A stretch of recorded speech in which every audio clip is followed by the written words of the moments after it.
भगवान जगन्नाथ जी की रथ यात्रा आज पूरे शहर को सुशोभित करेगी, जो प्रारंभ होने जा रही है। और भगवान जगन्नाथ जी की कृपा पूरे शहर पर हमेशा बनी रहे। और रथ यात्रा का विशेष बहुत अच्छा महत्व है शास्त्रों में, इसलिए रथ यात्रा आज पूरे शहर को सभी को सुशोभित करेगी। भगवान स्वयं नगर चर्चा में निकलेंगे, सभी भावी भक्तों को दर्शन देंगे, उनके जीवन को धन और कृतार्थ करेंगे, शुद्ध पवित्र करेंगे भगवान उनके जीवन को। भगवान जगन्नाथ की दर्शन मात्र से सारे पाप आदि नष्ट हो जाते हैं, भगवान की कृपा हमेशा उन पर बनी रहती है। तो भगवान जगन्नाथ जी की ऐसी असीम अनुकंपा और कृपा है।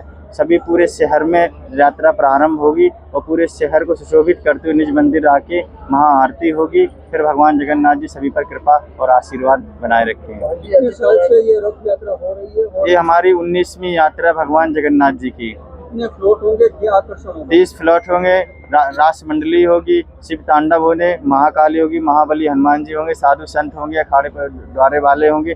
संस्कृत प्रतिकृत करेंगे जो कि पूरे शहर को सुशोभित करेंगे और संस्कृति हिंदुत्व का जागृति करेंगे। जय जगन्नाथ। जय जगन्नाथ खेचे છે ત્યારે એક પ્રશ્ન થાય કે આપણે પણ શું આપણા જીવનના રથને ભગવાન તરફ ખેંચી રહ્યા છીએ? ભગવાનના આ રથની સાથે જ આપણા જીવનના રથને પ્રભુ તરફ ખેંચવા માટે કામ, ક્રોધ, લોભ, મોહ, માયાના દૂષણોથી મનને મુક્ત કરવા કટિબદ્ધ થઈએ એ રથયાત્રાનું એક સૂચન છે, એક દિશા દર્શન છે। અને આજે જીવનને એક સાચા અને દિવ્ય દિશા દર્શનને લઈને આવતી આ રથયાત્રા આપણને એ પણ સૂચવે છે કે હજારો હાથ એક સાથે મળી તો રથયાત્રા આગળ વધે છે, પરંતુ જો દરેક વ્યક્તિ પોતપોતાની દિશામાં ખેંચે તો રથયાત્રા આગળ વધતી નથી।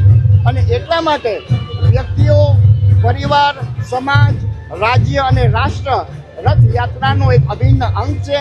અને જ્યાં એકતા છે ત્યાં પ્રગતિ છે, જ્યાં એકતા નથી ત્યાં વિખવાદ છે।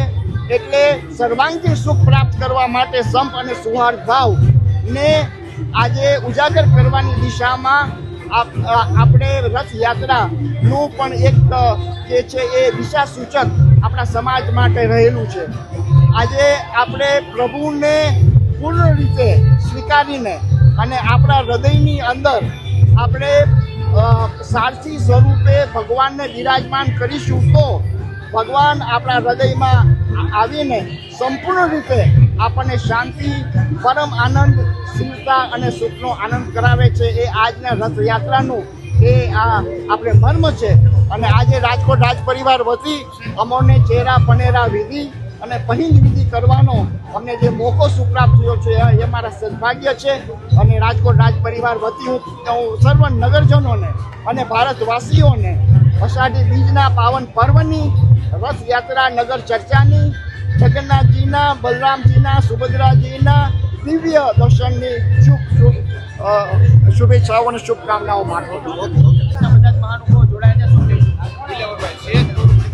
ભારતની દિવ્ય પરંપરાના ભાગરૂપે ભગવાન જગન્નાથજીની રથયાત્રા સમગ્ર દેશમાં ધામધૂમપૂર્વક ઉજવાઈ રહી છે।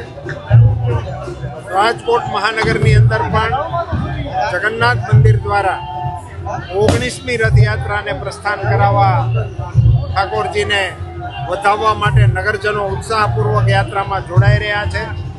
રાજકોટના રાજવી તરીકે માંધાતાસિંહજી અને શહેરના ગણમાન્ય લોકોની ઉપસ્થિતિમાં ઠાકોરજીની આરતી કરી અને જગન્નાથ પ્રભુજીને સેવા કરી અને નગરચર્યા માટે તૈયારી કરી છે। ટૂંક જ ક્ષણમાં ભગવાન જગન્નાથજી રાજકોટની નગર ચર્ચા કરવા માટે પધારી રહ્યા છે। એમનું સ્વાગત છે। એમના ચરણોમાં પ્રાર્થના કરીએ કે સમગ્ર માનવ જાત ઉપર એમના આશીર્વાદ ઉતરતા।